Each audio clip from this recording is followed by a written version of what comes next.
Well, I appreciate being here. I tried to be here yesterday because I wanted to hear Lucas talk, but he kind of set the stage, I'm sure. But I'll start off with answering a question I know you have in your mind. Brownie is my real name. That's not a nickname.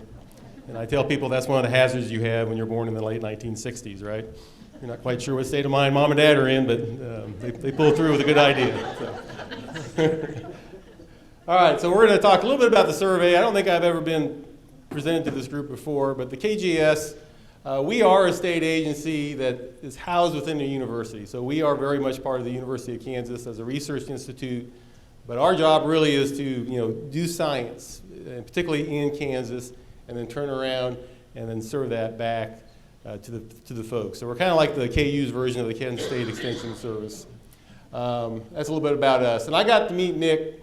Every year we do a legislative field conference where we take certain invited legislatures from various committees and whatnot, and we go to different areas of the state. So this was a couple years ago when we were in Garden City, and we're talking about the High Plains Aquifer and whatnot. So it's a really nice tour because we stick everybody on a bus, and we make them be on that bus for a couple days, and we drive around and we go to the actual sites and actually see the things that are going on. And it's not just what the survey is doing, it's what's going on in Kansas. And it ranges from energy to water to lots of stuff.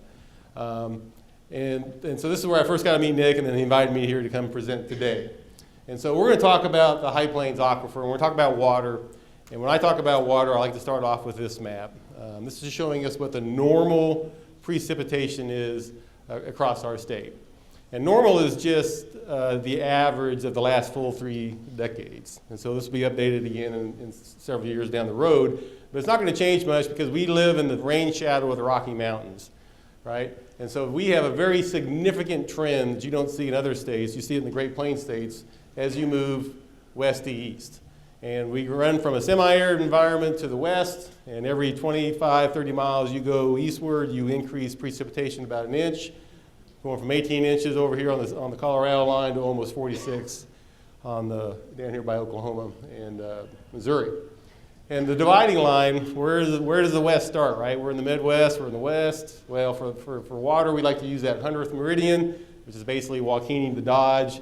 And I think that's actually a pretty good line because you get east of that, you see a lot more trees, you see some stream flow, and it gets a little pretty barren as you get on the semi-arid side. But this has a very major impact on how water is used in our state. And so this is a map we call the Pac-Man map. For those of you that come out of the 80s, remember the Pac-Man game. This is showing us then on the last 10 years how water is used by county across Kansas. And so the bigger the circle, the more the water you use, and the ratio inside is for what? And so obviously you see on the eastern side, reds and yellows. Those are the municipal, industrial applications. And that's where our population bases are located at. Then as you move into western Kansas and in the south central Kansas, you see those light blues. And those are the irrigation demands. And that is the largest user of water in our state. And it's also a little hard to see, but in southwest Kansas, the dark blues. And those are the confined feeding operations, the feedlots and other things that are concentrated down typically in southwest Kansas. Now, that's just the need, right? I guarantee you if we had 40 inches of precipitation, you would not see that level of irrigation demands out there. So there's a demand for water, but how come some of these counties are so small, right? Well, that comes down to a source of supply. Where is this water coming from that we're using? And so we kind of have a similar map like that, and this now is just showing us the ratio of where that water is coming from by county. And you can see on the eastern side, we're primarily driven by surface water. A lot of folks here on this side of the state, we divert either water straight out of a reservoir, a stream, or whatnot. A little bit of groundwater up in northwest Kansas. We'll talk more about that. But then when you get on the western side in south central Kansas, some of those counties are exclusively fed by groundwater, 100%. There is no large surface water supplies. And it's not by accident here, when you see these reds, and some of these counties are 100% driven by groundwater, they overlie this gray thing in the background. And what is that gray thing? That is the extent of the High Plains Aquifer we have in Kansas. And so the High Plains Aquifer is massive. It's one of the largest, most accessible systems in the country. running all the way from South Dakota down into Texas, and you can see in Kansas it has a pretty sizable footprint. But we break this up and you'll see why we do this. We treat the western third, that semi-arid side of the state, as being the Ogallala portion of the High Plains. And then as you move into south central Kansas, you move into what we know as the Great Bend Prairie, and then the Equus Beds, which is the major water supply for like the city of Wichita. This is all hydrologically connected, but it's kind of like trying to draw a line between like the Indian Ocean and the Atlantic Ocean. It's not quite that ambiguous. But for convenience sake, we kind of use that Fort Edwards Kiowa line as the boundary. And it actually makes a pretty good boundary, and you'll see why. Now, the High Plains isn't the only aquifer we have in our state. We have other groundwater supplies, and this map roughly tries to map out where those are located at. And some of these look really impressive, right? Like, man, look at all those water out there on the eastern side of the state. But if you put on here the wells, the big capacity wells that have to have a permit, this tells you right here where the usable water is. And so eastern Kansas, most of these aquifers are probably suitable for small domestic uses, windmills, domestic household, stock, things like that. There's some exceptions. Southwest or East Kansas has the Ozark. And then if you can hit it, if you can find it, a glacial deposit makes a fantastic aquifer, but it's very spotty. It's not very regional. Most of the groundwater that you saw on that reds in that one map come from right outside, like here. When you go across I-70, you'll see all the irrigation wells up and down the valley. They're grabbing the water that's in the alluvial aquifers, which is highly tied to stream flow. When you see out west, and you see all those black dots, how they overlay, a lot of those are overlaid over the High Plains Aquifer, or the underlying Dakota system is becoming more and more of a resource. But the High Plains Aquifer is by far the dominant use of water and source of supply for those groundwater applications. So this is a map. When we talk about water development in the state, Kansas, it's not the Wild West, right? We're actually highly, highly regulated. You can't just go out and put in a center pivot system and put it in a well and start pumping, right? You have to get a water right permit to do that. And I can talk for days, weeks about water rights, but we follow the old appropriation system, the spin-off from the mining days. It's based on priority systems, but it's highly regulated. You get a permit. You have a certain amount of water you can use, a certain amount of place you can use it. But what makes Kansas a little bit unique is that we have a history of reported water use. And so especially over the High Plains Aquifer out here, all those red dots are the groundwater wells, they are all required to have a little section of pipe on there that has a meter that has to meet specification and regulatory oversight. And so we actually have an idea of how water is used in our state. There's a lot of states in Kansas or in the United States and across the world that have no idea how much groundwater is pumped. It's getting better, but Kansas is kind of the envy of the world because we have a long history of reported water use. Now, when we talk about all these developments and we talk about the challenges that we have with our water, it's not because we have new development occurring in the High Plains. A lot of these wells have been in place since the 1980s. And then you'll see kind of flatten off in terms of the development. So when we talk about challenges that we're dealing with, we're talking about things that have been in place for decades. And we're still dealing with some of the ramifications of those decisions. So little fun facts on how this water is used across the state.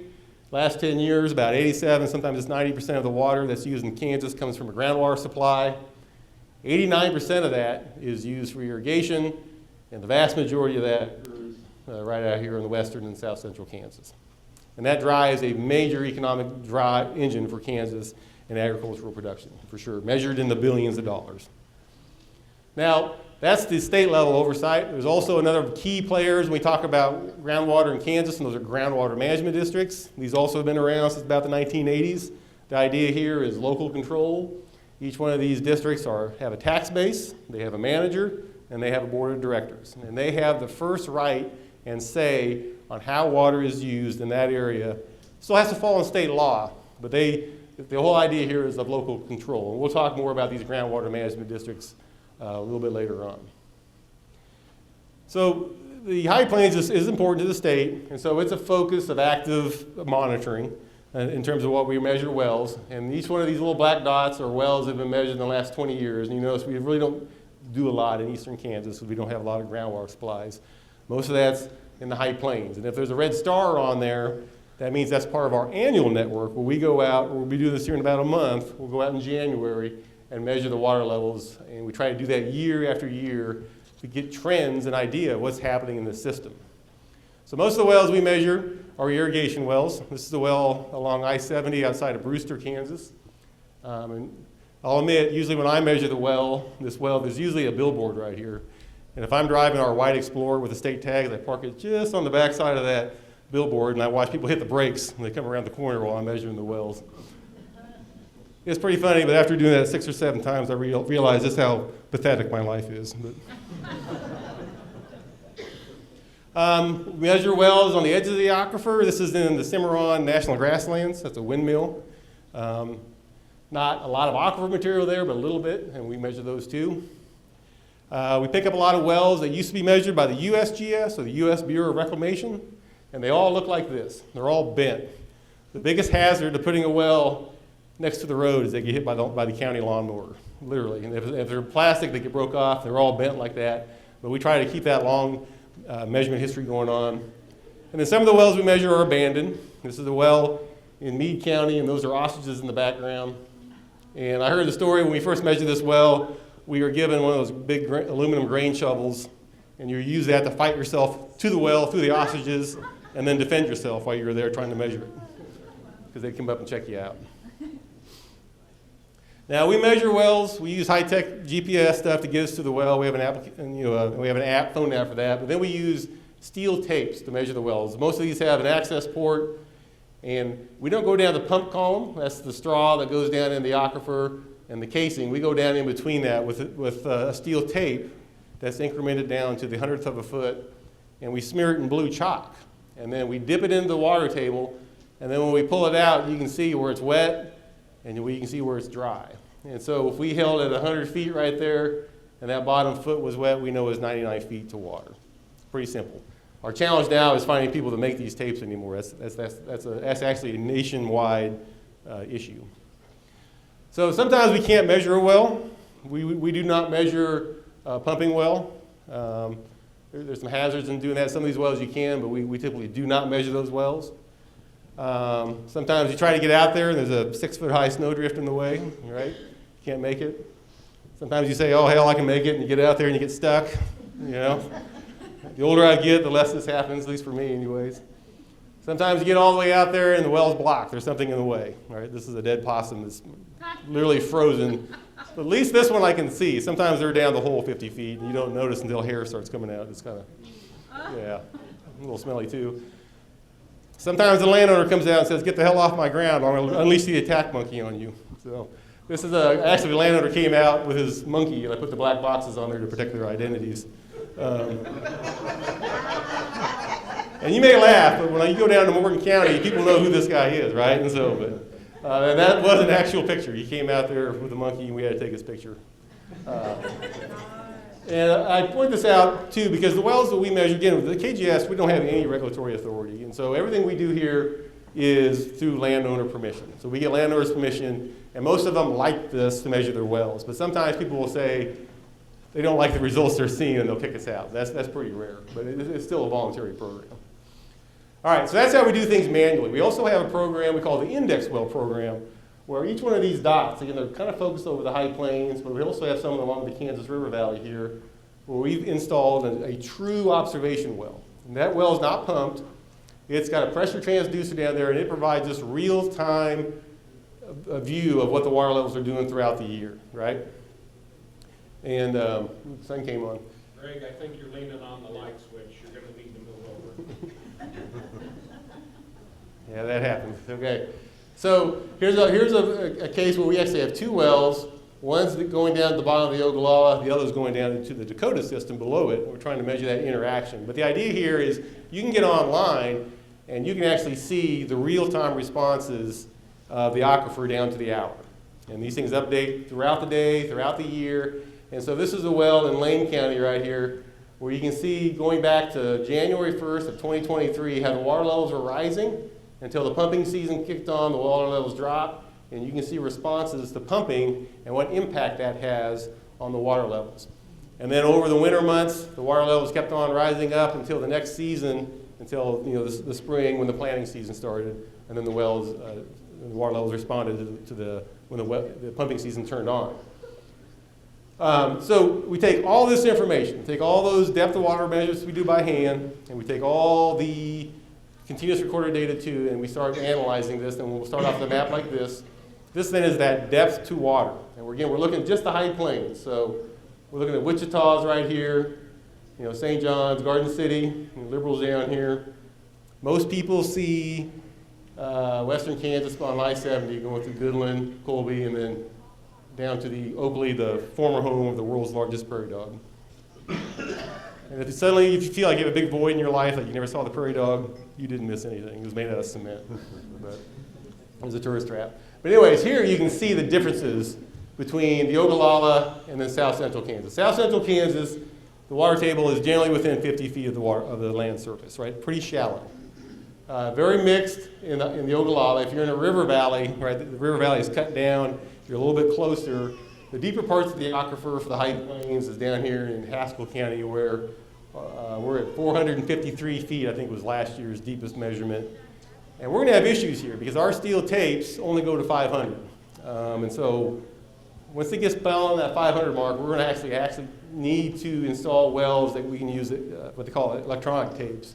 But that's going to change our behavior once we cross 500 feet if we continue on our path.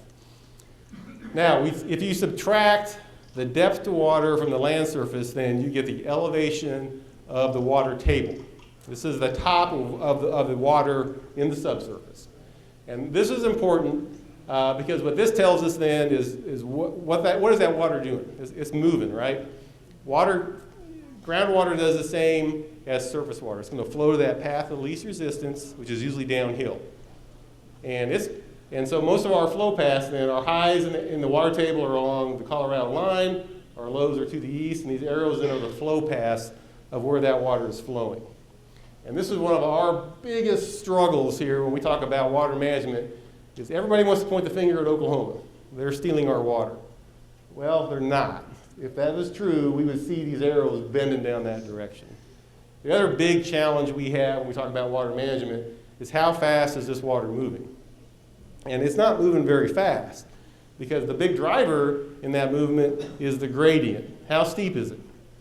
And it's pretty flat in western Kansas. It's even flatter on that water table. And so there's not a lot of gradient there to make it move downhill. And plus it's moving through stuff, right? It's moving through sands and gravels, clays and silts. And so most of our estimates when we run these calculations, it's moving about a foot every day under natural conditions in the wintertime. Maybe a foot every 4 days. And so we're talking years, decades, and sometimes centuries just to go a mile, right? And so the message there is if the people want to do water conservation, there's a fear that if I conserve water here, is this going to flow out to Wichita, or it's going to go down to Oklahoma. And that's the message is no, it's going to stay right there. Because sometimes we talk about conservation, we're talking about investments and spending money. You're going to get the benefit of that conservation effort. So that water is going to stay right there. And the biggest impact we have on our aquifer is what happens here locally. All right, so some of the big changes we've seen in the aquifer. So we're looking here at this is a percent change in the aquifer going back to pre-development. And if I had one slide to show on the status of the aquifer, it would be this one. So pre-development is a time period from like 1940s, shortly after World War II, and then to present day. And you can see the difference here between the Ogallala, the issues, versus what goes on in south central Kansas.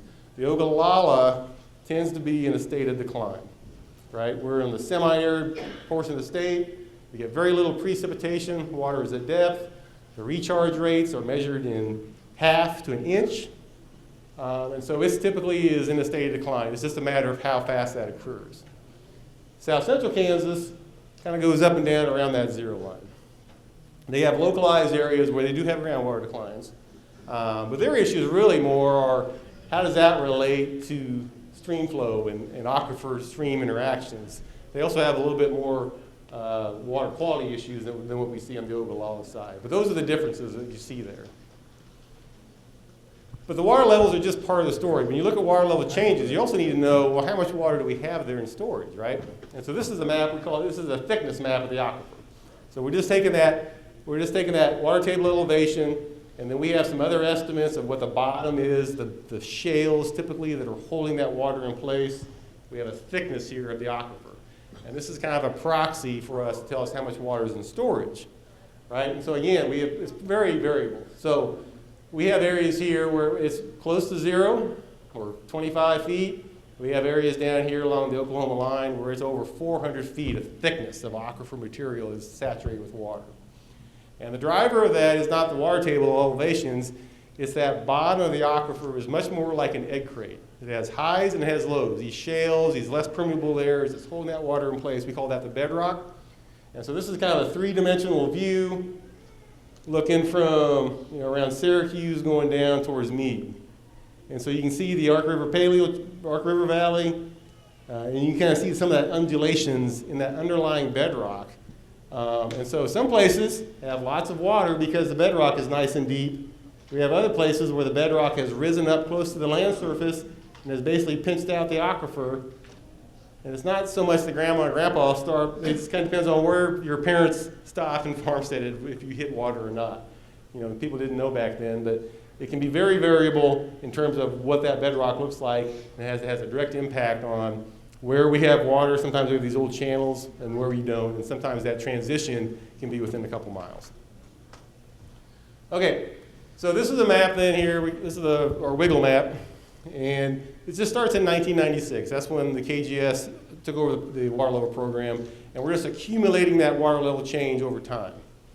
And so, right, anything that's brightly colored is always bad. So these oranges and yellows, we're looking at over 100 feet of decline occurring mainly along south of the Ark River. And it's hard not to look at southwest Kansas, but we do have declines occurring throughout the Ogallala. Again, you can kind of see how south central Kansas kind of moves around. It's much more responsive to recharge because we do get a little bit more precip. Much of this area is like driving on the beach, very, very sandy soils. It does respond to large precipitation events. But for the Ogallala side, the driver of that decline is driven by precipitation, but again, it's not recharge. It's precipitation's biggest impact on the biggest user of water, which is irrigation, and that pumping demands then determines how fast this decline is occurring. That's the relationship there, is the pumping. And so this is a density distribution map of that groundwater usage. And you can see where we have areas of higher groundwater use is also areas where we have our bigger declines. Part of that is just quite simply there's water there to use, and so when you use the water you get the declines versus other places. But that's the driver, right? And precipitation's influence on this then determines how much the pumping demands are, and that determines how fast that is. So what do we do about that? How do we slow this down, right? That's the million-dollar question. And really the answers are pretty simple, right? We like to talk, first off, well, let's just put more water in. Let's do artificial recharge, right? Love that idea. The challenge we have in the Ogallala is where's that water going to come from, right? So there's been discussions going all the way back to the 80s, and here recently, let's build an aqueduct to bring water where we have in excess and sometimes, and bring it all the way to western Kansas. We've had discussions, well, I've had discussions with the railroad. The guy came to my office, and he was asking me about hauling water to western Kansas. And I think he completely underestimated how much water is used in western Kansas, and I know I completely underestimated how much those guys can move, because those guys are like their own country, right? If they don't got it, they'll get it, and if they have too much of it, they'll haul it out. So I honestly think that might be an option for the right type of use, but that's part of the discussion. How are you going to get that water there? Produce water. This is kind of what if, right? Some places, for every barrel of oil we get 16 barrels of really nasty salt water. But what if we can kind of clean that up and we use that someplace? So there's a fair amount of water that gets produced. And instead of injecting it back in the ground, can we clean it up and can we use it? So that's the challenge with that answer, is where is that source of supply going to come to the Ogallala, right? And I love all these ideas. I think they're great, but they're going to take time. Even if all these are a go, that takes time, takes investment, takes money to make that happen. If you want to have a big impact on the aquifer right here, right now, today, you just kind of have to quit taking so much out, right? Again, that's the simple answer. And what does that look like? That looks like irrigation systems, instead of just spraying the water in the air, they're highly efficient. Not only are they efficient and they're leaving that water that they saved in the ground and they're not turning it around and using it elsewhere. They're actually conserving it by using the latest technologies that we have. They use soil moisture probes, right, to actually see, do I need to turn my well on based on my soil profile? This is becoming more and more common. And this is the way, in terms of having the biggest impact. I love all these ideas, and I don't think we should never stop talking about that. But some places in Ogallala don't have time to wait for that. This is the answer that's going to make the difference right now. I mean, if you make conservation, that water is going to stay right there and not go anywhere. So, how much do we need to conserve, right? That's the question. How much do we need to get back in balance with our water supplies?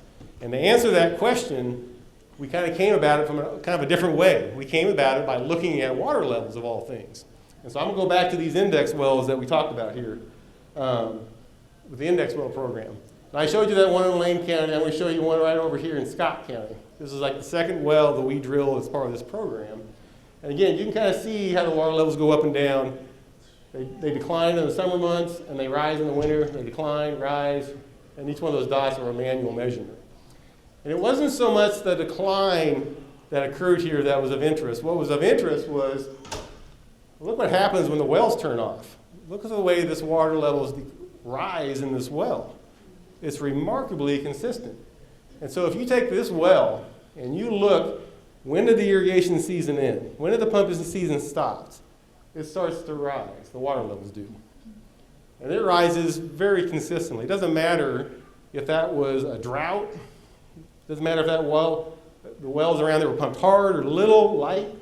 If we had wet conditions, dry conditions, once the season was over, the water levels started to respond, and they respond very, very consistently year after year after year.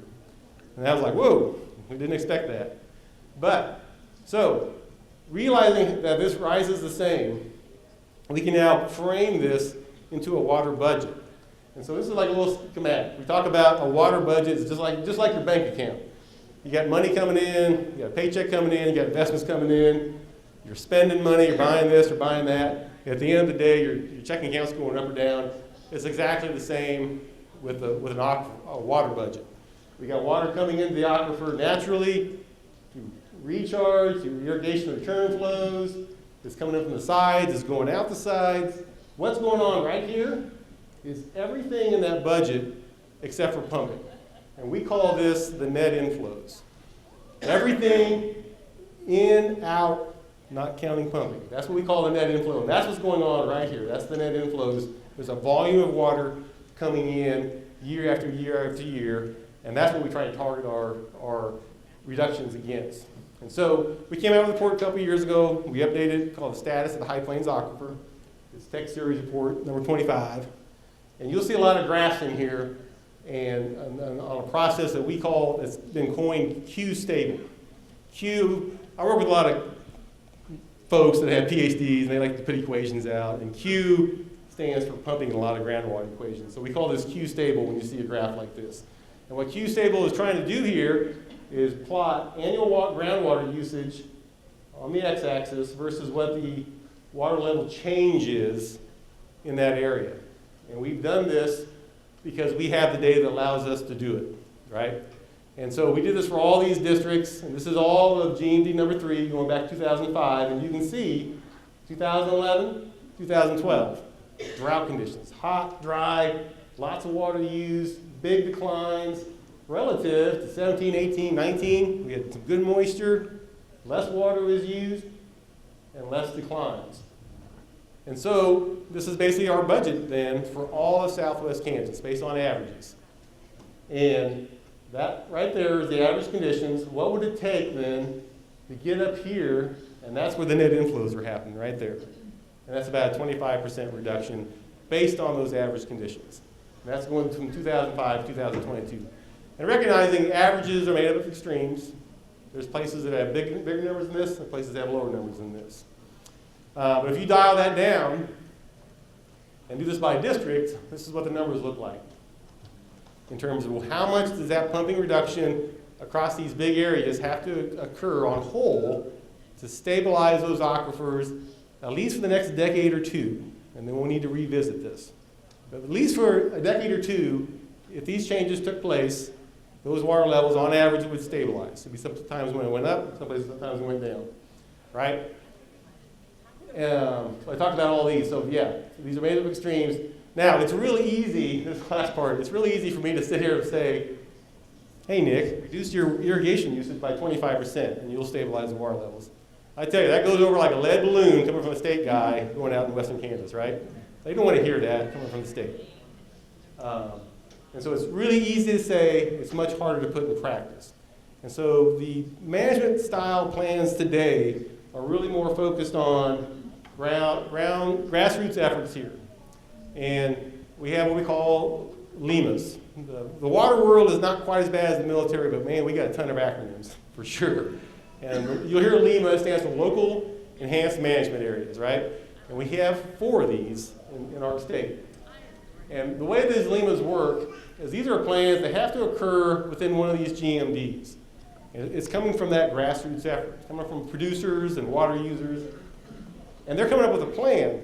And this is not like the legislative process where a bill gets introduced and then it may morph into something completely different by the end, right? This goes into the state. The state has to approve it, but all they can say is yes or no and make recommendations on why they said no. They can't change it. A lot of our past water policies and water actions are kind of set in stone. It's like a tick, man, you can't get that thing off that dog. All of these LEMAs have a lifetime to them. Most of them are 5 years. It could be the best plan in the world, it could be the worst plan in the world, but it's going to go away after a certain amount of time. It's not etched in stone there and take an act of God and get it away. It has a lifetime to it. And the whole idea here is, hey, we're going to offer you some flexibilities in how you use your water that maybe you don't have right now in exchange for voluntary water conservation. So we got 4 of these in the place right now. The Sheridan 6 is that orange area right up here in Sheridan County and a little bit in Thomas. That's the first one that got formed. Each one of these had their own plans, their own level of intensity, if you will, in terms of what they're trying to achieve. This one has been very successful, and so this yellow area then is a bigger LEMA, has a little bit different plans for all of northwest Kansas. And then the most recent ones are here in west central Kansas, in Wallace County, and then the rest of that GMD groundwater management district, the rest of those counties then came up with another LEMA plan. We don't have anything else at any other place in the High Plains. We've had some discussions. I thought that one was going to happen kind of north of Garden City. Didn't quite make it. And then we talked about south central Kansas having issues with like stream flow and groundwater levels. And the Quivira National Wildlife Refuge sitting right here, and this is Rattlesnake Creek. That's been going on for a long time. I actually wrote my thesis on that topic, and they're still talking about it. That was 30 years ago. But a LEMA might be part of that solution to do that. Okay, the other way you can conserve water in the state is still grassroots effort, because these have to occur within the groundwater management district. Well, what if your GMD isn't playing ball, or you live outside the GMD and you want to do a conservation plan and have that same benefits? We have another acronym, water conservation areas. That then is a personal agreement between me, the water user, and the state of Kansas. It's like a mini light. It's my individual local enhanced management area. I can go to the state of Kansas and I can say, I'm going to make these plans on these pivots. I'm going to conserve that water. I'm going to voluntarily reduce what I'm allocated. In exchange, I want some flexibility in how maybe I move water around, or maybe you give me a multi-year account, something like that. These have a lot more flexibility and a whole lot less red tape. So the opportunity is there for people to enter into these things individually if they feel like the governing body above them is not doing so. Okay, so do they work, right? Do they work? That's the question. And the beauty of this is we can measure this now because we have our Q-stable process where we look at water level changes and water usage. And so we'll look at the ones that have been around the longest, the SD6 and the Wichita County one. And you can see the Sheridan County. This is what it looked like before the LEMA went in place in terms of what their groundwater usage was. They averaged somewhere around 1.5 feet to under 2 feet of decline. Wichita County, again, they had a little bit lesser declines. The resource is not quite as thick there. Almost twice the amount as use. And then once their management plans went into place, this is what it looks like now. You can see in the red how they shifted down that line. The line remains the same because, again, the net inflows on all these is that zero line. That's constant. Well, at least it should be constant for a decade or two. But you can just see how they shifted down that line. They're using less water on both of them. And in the case of Wichita County, they're actually achieving in the last 5 years. They've been at that stabilized conditions. They've had a couple years they dropped, and a couple years where they're above, but they averaged out to zero. That's the success story. The SD6 is also a huge success story. Their reduction on the Q stable, their target to stabilize was 40% reduction in pumping. Their goal was reduced in the area by 20%, and they were overachieving that. You can see that. We didn't have 22 was kind of a stinker year. That was hard on everybody, and that kind of skewed their average. And it's also important to note, though, that these guys are still economically viable today. There's been economic studies done on this area, and they are still making money. They're using less water. They didn't just dry up and blow away. It's the biggest success story that we have in Kansas, and this is being number 2 that's following up. And again, these plans go away. They're on their 3rd year of renewing this plan. The Wichita County folks, I was just out in Leota yesterday, and they're talking about what's the next 5 years going to look like, and they're going to do it. They're just kind of getting through some details. So these are our biggest success stories, and this is really what the state wants to see. They want to see this be the driver instead of coming down from the top. All right, when we talked about those conservation efforts, again, it's not just because the aquifer was drying up. This is a graph here that's showing those same areas of what their application rates are, their acre inches per acre versus precipitation. And you can just see these shifts in behaviors and trends. Precipitation is still a driver, but they are consciously using less water. And that's not because the aquifer went dry. It wasn't because they got anything like that. It's that they purposely made this conservation effort, and we can measure that by that behavior in the data that we have. All right, so I'm going to wrap up, I think, talking a little bit about House Bill 2279. I think that came out at the end of the 22-23 session. Basically what House Bill 2279 said was, all right, groundwater management districts out here, you have until this last summer to tell us what areas inside your districts are priority, right? Where are your concerns? And those areas need to include a whole bunch of things. Some of them that kind of stood out to me was it had to have a 50-year lifetime estimate on there, which is tough to measure what's usable. Or maybe they have some water quality issues. And so the priority areas, if you had a LEMA that was already in place, well, that counted. You're done. You got your priority already set. The areas down here in the south where we didn't have that one, they had to come up with what they thought a priority area was. So Southwest Kansas said our entire district is a priority, the entire thing. Now, we broke that area up for other things, for educational purposes in these different regions, and so their goal now is to look at those more and come up with plans. South Central Kansas, this is, I think, okay, I'm pretty sure this is their priority. I helped them with that one. Their little localized decline area, that's the priority area. And then the Equus Beds here, again, they have some past water management activities they also count. And I think the Equus Beds, GMD2, that's their priority area right there. So once those are set, now the hard work comes.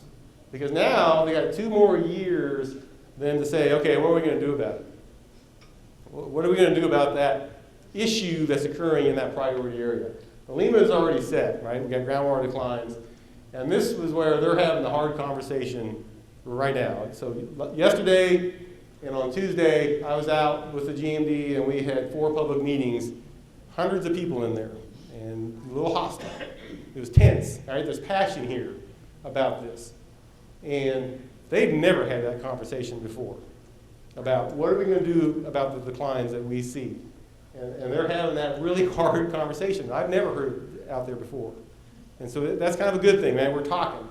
Man, maybe you don't agree with what's being said, and that's fine. Let's hear your idea. But they have to, if they don't do something, bring out that red flag. Because if they don't do something by 2026, then it can go to the chief engineer for the state of Kansas, and the chief engineer then can come in and say, this is what we are going to do. And I guarantee you, nobody wants that one, especially Earl Lewis, the chief engineer. He doesn't want to see that. He doesn't. He wants the GMDs to do it. Be from the ground up. And so like I said, I've been doing this a long time. The meetings this week they're tough, man. You get home, you're ready for a beer when you get back to the hotel because they're that hard conversation. But I've never heard them talk like that before at that level. So that was really, really encouraging. And so they got their sleeves rolled up and they're really engaged. All right, my last slide. Talking about groundwater quality. By and large, the High Plains Aquifer is fairly fresh. There are some issues in south central Kansas, but the state used to have a statewide groundwater water quality network. And it got axed in 2001 because of budgets, kind of stuff. Well, we have a program now that we're participating with Health and Environment, where it's a 5-year program, and it's going to go on beyond that. We're going to build that network back up for groundwater quality. And so we came up with another kind of hokey acronym, because we're in the water world, you have to have an acronym, right? And so we're trying to rebuild that network. How many of these wells are still there? Let's go out and do that water quality again, kind of see where things are at. We're about 50% finding those wells. But I'm just bringing this up. If you go to KGS's website, this is right on the front page. Just got to scroll down to the bottom, you'll see that picture. If you have a well, irrigation well, stock well, domestic well, and you would like to have it sampled for water quality, you can sign up for this program. Not going to guarantee you that we'll do it. If Nick got one first and my well is right across the street, I may or may not be included, because we only have so much staff power, we only do so many samples a year. But we're looking to fill this in. And so if you at least want to be put on the list and have your oil come out, we'll sample it, and we'll send you back the results to kind of give you a baseline of what things look like for you and your well. And it can be anything, irrigation, domestic, stock. We just need to be able to turn it on and measure it and get a sample right there at that location. So that's a program that's underway now, and I encourage you, if you want to participate, we'd love to have you there. I think that's my last slide. I know that's my last slide. So. You want to hit the lights there behind you. Any You questions? got any idea how much aquifer is left under Meade County as a rough rule? Yes, I do. The question was, do we have any idea how much water is left? And that's where this map comes in. Yes. And so, yeah, so Meade County that's a good place to be as far as water supply. Those guys, they still are maintaining some pretty high flow rates. They got good thickness there. It's a good aquifer. We're going to put a new index well in right here. We don't have one in this location, that we can kind of see what the water levels do throughout the year. When I read that they applied for a 100,000 cow dairy operation in Meade County, it's like, crap, over the aquifer. How long is that going to last? Yeah, so that's the issue. And his statement was talking about incoming dairies and the increasing livestock demands. Where the stress on the aquifer comes when we increase our feedlot capacities, it's not so much giving water to the animals. That's relatively small. It's the raising the foods and the forages to feed them. That's where the impact comes from. And so that's kind of one of the big discussions when we talk about the confined feeding operations is, all right, we already bring grains in now. Let's keep on doing that. But can we raise these forages that we can feed the critters that don't take as much water? Can we still get a fat cow on grain sorghum, right? And then maybe finish it off with corn. Something like that. That to me is the win, because then we can use less water. We have a marketplace for the producers to make money. That's what we're here. That's what they're there for. And then we're using less water to do that and saving the aquifer. And I'm hoping the goal will be going forward. Amanda? I'm curious about these meetings, that you just attended in these GMD districts that, who's facilitating those meetings? It seems like a critical component. And in addition, what I learned yesterday from Lucas, that only landowners that use irrigation are part of this conversation. So is there any space for residents that aren't landowners that are still affected by it to actually be a part of that conversation? Or other landowners that don't hear you. That's a big question. Should we make that a group question? Group answer? No? Okay. Now, yeah, really the GMDs the driver on that is the House bill. They have to come up with a plan. And so they did call them all producer meetings. That's what they call them, producer meetings that were invited. And so, there are certain rules in the books, the way GMDs operates, and it sounds like Lucas covered that. That's the way, that's what's written down in the books. If you are a domestic user, we're getting the water rights here, and I may misspeak on this one, but if you are a domestic user, you have a house well, been there for however long, you kind of have an unofficial place in line in terms of the priority system. If you can show when that well was installed and you started using water, that's your priority date. And you do have remedies to you if you want to go through the only system we have now is through the appropriation doctrine and file an impairment against your neighbor that you're being impaired on your use of the water. It gets a little tricky because they don't consider regional groundwater declines as an impairment per se. It has to be like an economic thing. But if there's a direct impact on your well, there are remedies for you. Or if you're a rancher that has a spring that's been receding over the years, I believe that counts as well. But that's the challenge here is all those meetings, at least on this side, are definitely agricultural based. They're irrigators, they're producers, and running that. Some of the districts do have municipal representation. That's especially true here in the Equus Beds, but it's definitely the irrigation game for sure. I don't think I answered the questions, but that's just kind of the realities of life, right? The way it's set up right now. But again, you can still attend a meeting. You can still go to any board meeting. You can still voice your concern. And I heard somebody talk about, don't grump at us unless you've actually gotten involved. And you can grump at us as much as you want, but if you hadn't gotten involved, then, and that's kind of what it takes is that drive, that initiative, make things like that happen. One more question, Benita. My question's about your LEMAs. So your success stories, the 6 in Sheridan County and then the group in Wichita County. Why did they decide, what were the things that drove them to do this before the legislature forced the issue? Great question. Awesome question. I think there's really 2 of them on that one. And I'm going to sound like an old guy here. This is 20 years ago when we did this. 20 years ago, the state water plan said groundwater management districts identify priority areas and they come up with a plan to address it. Hey, I just said that just now, right? Same thing 20 years ago. And really the only district that really followed through with the intention of what that water plan directive was Northwest Kansas. And so they had 6 areas that they identified as priority. And they went out and they met with every one of those districts. And SD6, their number 6 priority area, was the only one where folks said, yes, we want to do something. So what made those people say yes? What was going on?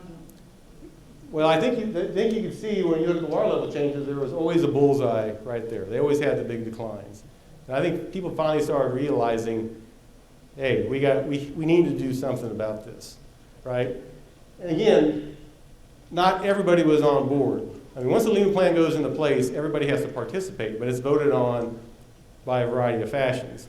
And I'll tell you, not everybody was walking hand in hand down the bunny trail together. Hey, we're gonna do a LEMA, right? There's people that hate it. They hate it. And then today, they love it, right? They realize, hey, we can do this. And it's just a change of behavior. For a lot of folks, they just turn the well off when it rains. Or they turn it off on the weekend. They don't just go out in May, turn it on, and then come back out in September and turn it off, which is common. It's just that change of behavior, that adoption of technology. Wichita County, unfortunately, has about 23 feet of thickness, basically to the ceiling. That's all they have left. They are at the bottom. Now, I think all the good stuff's at the bottom. I think there's a lot of sand at the bottom. But again, they see my well's drying up, my domestic well dried up, or my rates went down so low I cannot irrigate anymore. And so again, they had some issues with their district at the time doing a LEMA. And so there's a whole slug of water conservation areas in there that are very aggressive. They're ratcheting up their decline, their cutbacks. And that was kind of the premise. That was the next LEMA that went in place. Is they saw it.